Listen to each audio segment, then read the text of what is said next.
Hello friends, welcome to our channel. ఈరోజు మన ఛానల్లో స్పెషల్ రెసిపీ వచ్చేసి టమాటో పప్పుని కర్రీ పాయింట్ వాళ్ళు ఎలా చేస్తారో చూపిస్తాను. ఈ టమాటో పప్పు అనేది చాలా టేస్ట్గా ఉంటుంది.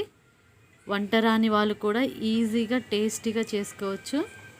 ముందుగా కళాయి అన్న లేదంటే ఒక పెద్ద బౌల్ లాంటిదన్నా పెట్టుకొని దాంట్లో ఆయిల్ వేసుకొని ఆయిల్ హీట్ అయిన తర్వాత ఎండుమిర్చిని 2 ముక్కలుగా కట్ చేసుకొని వేసుకోవాలి.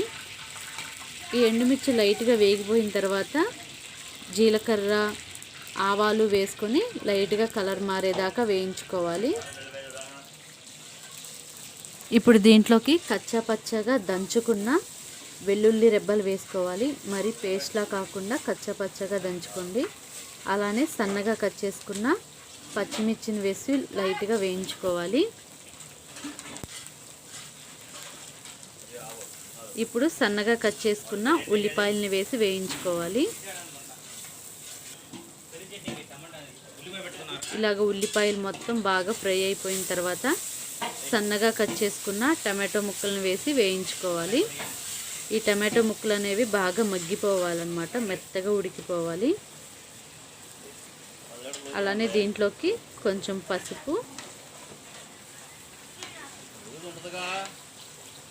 మన రుచికి సరిపడా సాల్ట్, మన ఘాటుకు సరిపడా కారం వేసుకోవాలి. కారం చూసి వేసుకోండి, ఎందుకంటే ముందు పచ్చిమిర్చి వేసాం కదా, కాబట్టి కారం అనేది ఒకేసారి ఎక్కువ వేయకుండా చూసుకొని వేసుకోవాలి. అలానే లైట్గా చింతపండు రసాన్ని కూడా వేసుకోవాలి. టమాటో పులుపు, ఈ చింతపండు పులుపు రెండు కలిస్తే టమాటో పప్పు అనేది చాలా బాగుంటుంది. అలానే కరివేపాకు రెబ్బలు వేసుకొని బాగా కలుపుకోవాలి.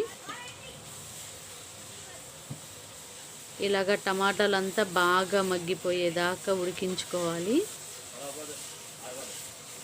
ఇప్పుడు దీంట్లోకి టమాటాలంతా మగ్గిపోయిన తర్వాత ముందుగానే ఉడికించుకున్న కందిపప్పును వేసుకొని కలుపుకోవాలి.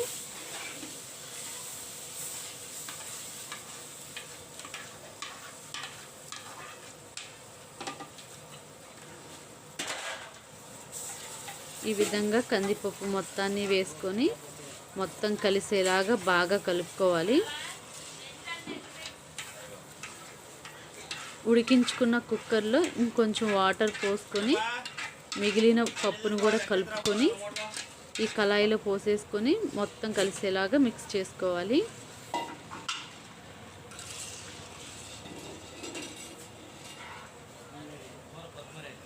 ఇప్పుడు దీంట్లోకి సన్నగా కట్ చేసుకున్న కొత్తిమీరను వేసుకొని బాగా కలుపుకొని ఈ పప్పుని ఒక 2 నిమిషాల సేపు బాగా ఉడికించుకోవాలి.